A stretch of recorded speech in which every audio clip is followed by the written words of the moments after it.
Bom, hoje eu vou mostrar aqui como que eu fiz o meu MVP de monitoramento de CPU, memória RAM e informações gerais do sistema usando streaming de dados. É isso aí.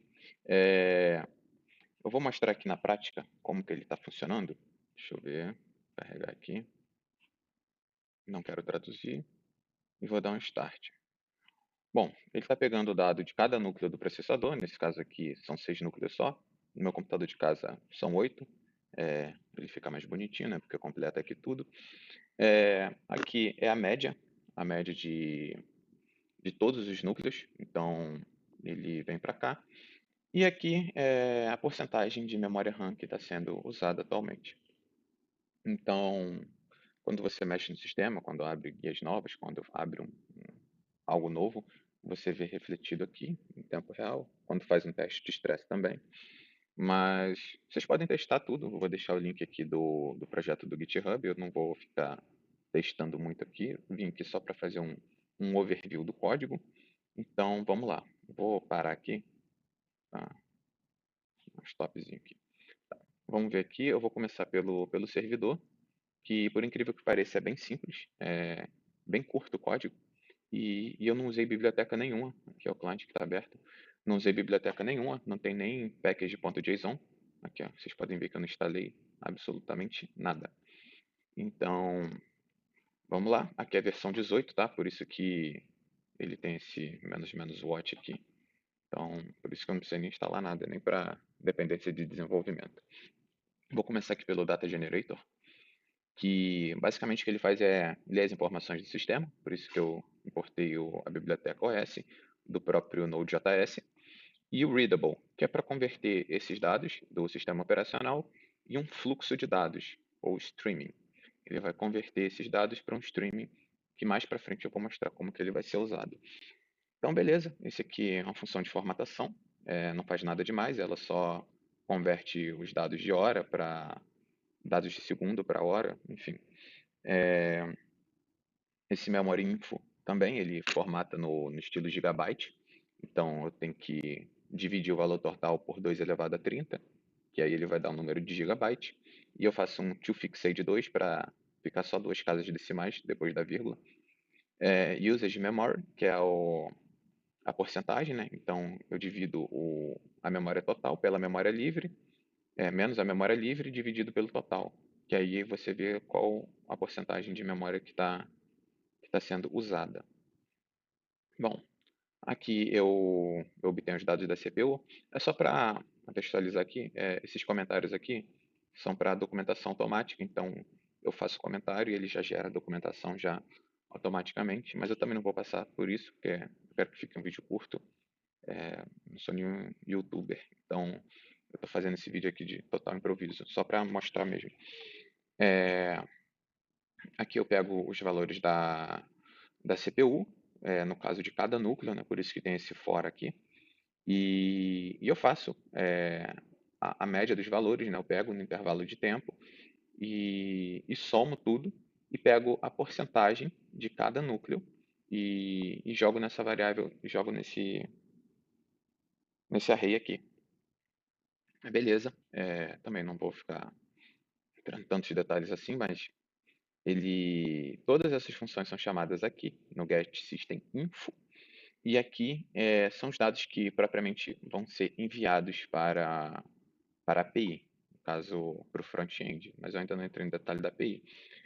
Aqui é a classe que vai converter esses dados aqui do System Info, que são dados de plataforma, o tipo de sistema operacional, a arquitetura. Todos esses dados aqui, eles são dados brutos do sistema operacional, em formato string, outros em formato JSON, mas eles não são um fluxo de dados, eles são dados string. Então, se eu criasse um endpoint e mandasse isso para o front-end, ele iria mandar uma vez só. Na verdade, ele não manda, né? O front-end que pede. Então, o front-end iria pegar essas strings uma vez só. Aí aqui que está o pulo do gato, né? Que ele vai criar um fluxo de dados. Então, aqui ele vai ficar esse método aqui, que ele vai gerar o fluxo.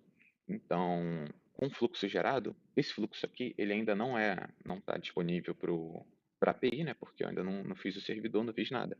Mas aqui ele já está em formato de fluxo de dados, em formato de streaming. Desse jeito aqui, eu poderia também ler um arquivo muito grande, um arquivo CSV enorme, com várias tabelas, com várias linhas.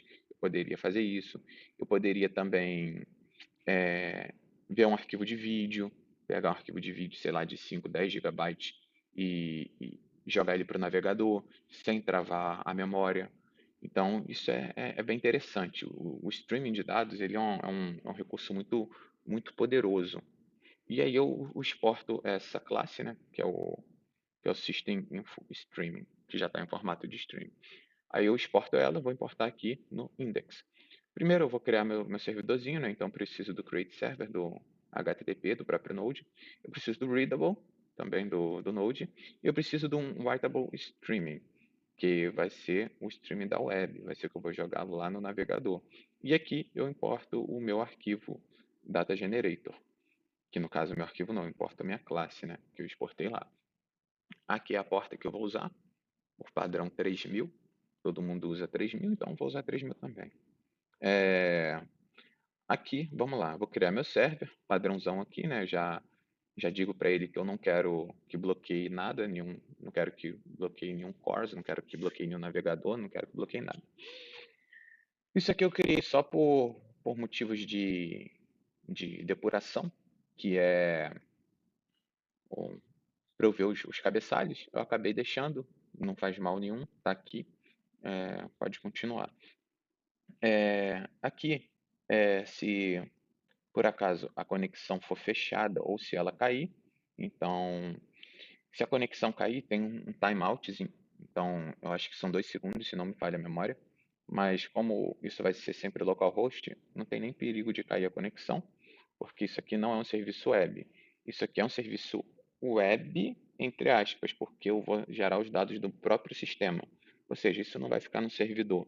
Isso é apenas uma prova de conceito que eu estou fazendo aqui e que quem quiser rodar vai ter que baixar o código e executar na própria máquina, entendeu? E eu até peço para evitar usar o Docker, porque eu acho que não vai refletir os dados verdadeiros do sistema. Então, por isso que eu estou rodando, nem criei Dockerfile aqui, mas porque eu acho que não vai refletir a realidade do sistema. Então, nem criei. Aqui eu pego o Readable e boto to web. Então, eu já estou criando um formato para poder jogar isso para a web e, e jogo como parâmetro o new System Info Stream, que é a minha classe lá. E aqui eu dou um pipe to e escrevo um chunkzinho. Chunk são as linhas, né? E aí eu vou escrevendo essas linhas. Cada linha é uma resposta do sistema. Ou seja, eu pego aquele sistema, eu pego a informação do sistema, toda ela de uma vez, jogo em um JSON e converto isso para uma linha, no caso o chunk, e jogo e escrevo essa resposta. Ou seja, ele está mandando cada pacotinho de dados daquele para o front-end de uma vez. Então, são as informações daquele segundo do sistema. No próximo segundo vai ser outras informações. Aí eu dou um response, né? E escrevo aqui o cabeçalho, né? Para ele não bloquear o meu navegador. E aqui eu dou um listing na porta 3000, né?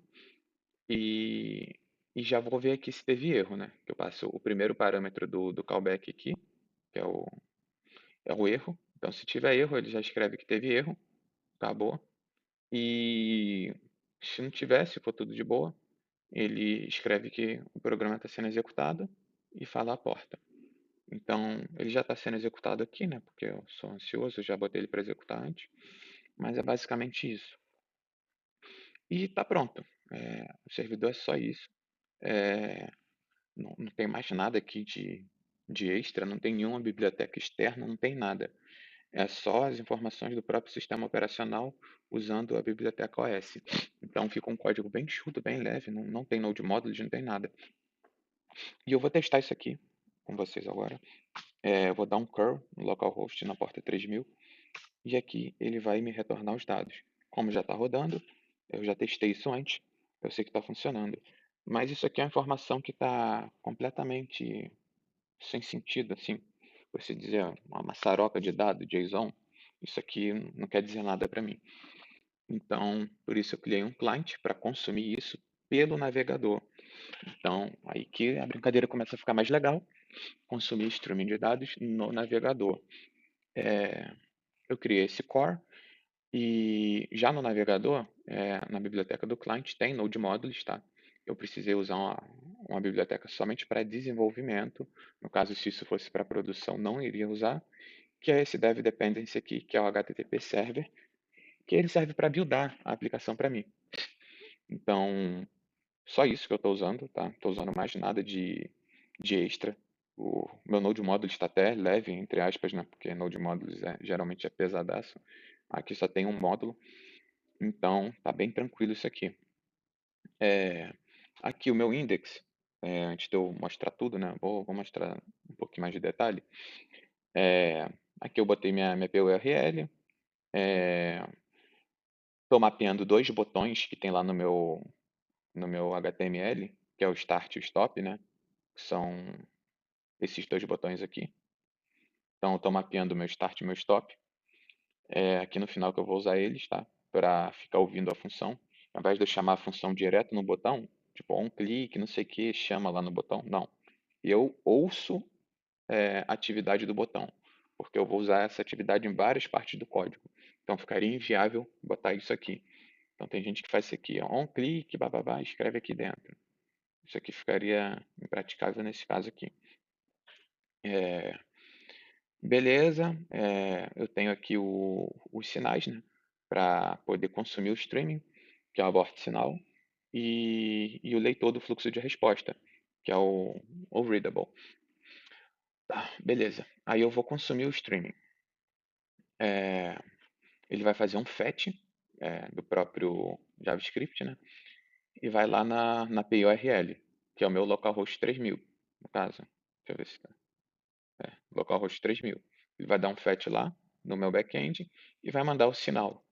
Esse sinal aqui, ele vai poder abortar quando ele quiser. Quando eu clicar no stop, ele vai poder abortar o fluxo de dados, para ele não ficar rodando à toa, né? Beleza. É, aqui eu tenho o meu cabeçalho, né? Recebe aqui o corpo da cabeçalho, não, perdão. Tenho o meu leitor de dados. Eu li errado aqui. É, e eu tenho aqui os meus pipes transformando esse dado. Então, eu pego esse text decorator stream, que é o meu stream de dados, e dou um transform nele para chunk, né? Ele pega o chunk aí o controller, ele dá um inquiry aqui e dá um JSON parse, porque como eu falei, esse chunk aqui, ele vem em formato de string, é uma linha por linha. Aqui ele dá um JSON parse, pega essa linha e transforma em JSON. Beleza. Agora ele vai dar um pipe to, que agora sim ele já transformou isso em um objeto JSON. Aqui eu dou meu console log para aparecer bonitinho lá no console, mas isso aqui é só para demonstração.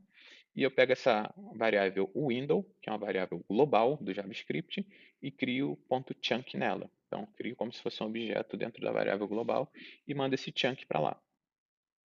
Beleza, aqui já ficou mais tranquilo.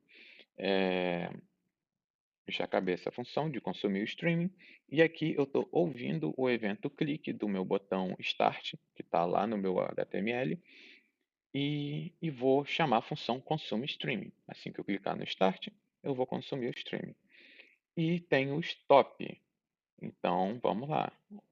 O stop, ele está ouvindo aqui também o clique, e aqui ele vai dar um abort controller.abort, vai escrever lá no log lá que ele está abortando, e vai criar um novo abort controller. Porque quando ele cria, ele não chamou o método abort, ou seja, ele criou, mas não abortou, então ele está vazio, porque eu preciso passar ele para cá. Esse abort controller tem que estar aqui. Então, deixa eu ver onde é que ele está. Aqui. Ó. Isso aqui é uma variável que fica disponível para todo mundo. Quando eu chamo ele a primeira vez, o abort controller.abort, ele está dizendo que não foi abortado. Ele está dizendo que o método abort não foi invocado ainda. Ou seja, ele pode chamar. Quando ele vem aqui no start, ele está vazio. Ele está dizendo, olha, pode chamar porque o sinal está ok, não foi chamado o método abort. Ele vai lá e chama. Quando eu clico aqui, o abort controller vai para abortado. Assim que ele é abortado, ele para de mandar, ele para de consumir. Ele está em tempo real. Como eu disse, é um fluxo de dados, ele está consumindo, consumindo, consumindo. Quando ele clicou no abort, ele já manda o sinal imediatamente para o back-end para. E aqui ele cria um novo. Mas aí, para você validar de novo, tem que chamar o consumo stream de novo. Por isso que funciona o botão Start e Stop. Bom, dito isso, essa foi a parte do streaming, propriamente dito. O resto que eu vou mostrar aqui é, é só questão de plotagem de gráfico, de HTML, de CSS. Tem umas coisinhas mais interessantes, umas continhas lá, mas não tem nada demais. Então, vou mostrar aqui. Aqui é a biblioteca Chart.js, que eu estou pegando ela via CDN lá no front-end. Vou até mostrar aqui. Estou pegando isso aqui, é o CDN da Chart.js. E por isso que eu consigo usar isso aqui, tá? Então, beleza. Estou usando por CDN, não precisa instalar nada. Mas também se tiver sem internet, não vai conseguir plotar o gráfico. Só para deixar claro isso aí. Aí a gente vem aqui, cria o line chart, bota uma função geradora de cores aleatórias, que está aqui embaixo, depois eu vou mostrar para vocês. Seta o background color, joga a configuração toda para cá e cria um novo chart.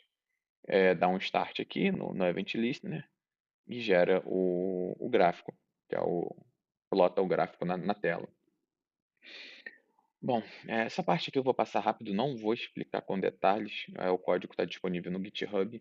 É, também aqui é a mesma coisa, importo os botões para poder ouvir eles aqui. Por isso que eu disse, né, que se botasse para chamar a função lá no HTML ia ficar uma maçaroca de dados, ia ficar muito horrível. Então por isso que eu ouço ao invés de enviar. Aqui eu estou criando um grid container geralzão, como se fosse um container Py para todo mundo. Aqui embaixo eu tô criando ele, né? Tô criando e tô botando o estilo dele.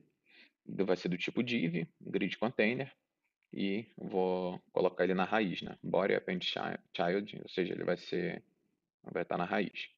E esse nave aqui é aquela nave bar lá em cima, aquela nave bar azul, não sei se lembra, mas tá aqui essa nave bar azul aqui. E aqui tem duas informações, né? Que é o OS Uptime e o tipo de sistema operacional. Então, é o que está sendo feito aqui. Eu estou pegando o uptime e estou setando ele a cada um segundo, né? Que é de segundo em segundo. E, o OS-type, que é o tipo de sistema operacional, eu não estou nem atualizando, porque não precisa, não tem necessidade, é um valor fixo. Então, não precisa atualizar esse elemento específico. Beleza, aqui é o CPU. Eu fiz a mesma coisa. Criei aqui, só que aqui vai ser do tipo gráfico, né? Então, aqui eu já preciso chamar o create chart, né? Que está lá no core. E eu dou um parse float aqui, porque ele vem com aquele símbolo de porcentagem, ele vem no formato string. Então, para ele plotar o gráfico certinho, ele tem que estar em formato de número. Ele pega aqui o documento by ID. Então, se não tiver o CPU zero, né? Se ele não tiver nenhuma CPU, ele espera até que seja criado, porque como ele está criando tudo em tempo de execução, pode ser que alguma coisa seja criada antes da outra, e se não tiver sido criado ainda, vai dar erro, porque está sendo tudo criado ao mesmo tempo. Como eu disse, quando você clica no botão Start, tem vários arquivos aqui ouvindo esse Start, start.add event listener. Ou seja, tem vários lugares ouvindo o Start. Um lugar, ele vai criar esse elemento. No outro, ele vai setar o valor para esse elemento. Então, aqui ele está setando o valor. Então, por isso que eu preciso que ele já esteja pronto já. Se tiver o CPU zero, eu sei que as outras vão estar prontas também. Por isso que eu posso dar prosseguimento. E aqui ele vai criar um line chart, né? Create line chart. Ele passa o nome, né? Que eu passo cpu.name. E aqui eu passo o valor. São dois parâmetros, ó. Aqui, ó. O label e a usage function. A função retorna o valor plotado no gráfico, exatamente. e o ID. Então, eu passo isso tudo aqui e fica tranquilo. Só que eu só posso passar isso aqui depois que tiver criado. Então, é isso. Aqui eu vou criar o elemento. Aqui eu vou criar o elemento da CPU. Então, o que eu fui chamado aqui. Então, ele tem que criar aqui primeiro. Então, por isso que eu botei isso aqui. Se não tiver CPU 0, nem tenta. Aí eu pego aqui CPU i, que eu faço um for de cada um, e vou passando e vou criando os elementos. Aqui eu faço a linha, a coluna, e os outros são basicamente a repetição disso tudo. Eu não vou ficar mostrando um por um, porque é muito entediante isso. Depois vocês podem dar uma olhada lá. E com calma, vocês vão ver item por item, explorar o código e descobrir vocês mesmos como que é o funcionamento. Aqui só mais uma vez, só para demonstrar de novo. Vou fechar aqui, vou dar um start. E aqui está rodando. Aqui, vamos ver aqui. Ele está escrevendo no console os valores. Se eu pegar aqui para explorar aqui um valor específico aqui, esse aqui, por exemplo. Aí vai mostrar aqui a memória livre 7 gigas, o, o meu path, o meu hostname. Vai mostrar várias coisas aqui. Esse loading averages não funciona em Windows, só funciona em Linux e em Mac. O meu computador pessoal é Linux, mas no Windows vai ficar sempre zero. Aqui é a arquitetura, aqui é o tipo de sistema operacional, aqui é a release, né, a versão. Aqui é o tipo, aqui é o tempo que ele está ativo. Bom, é isso. Não tem mais o que falar. Mostrar aqui as CPUs aqui, o tipo de CPU. Então, cada um está em nossa porcentagem. E espero que tenha sido útil, espero que tenha agregado valor a alguém, espero que não tenha sido muito chato nem muito maçante. E é isso. Obrigado.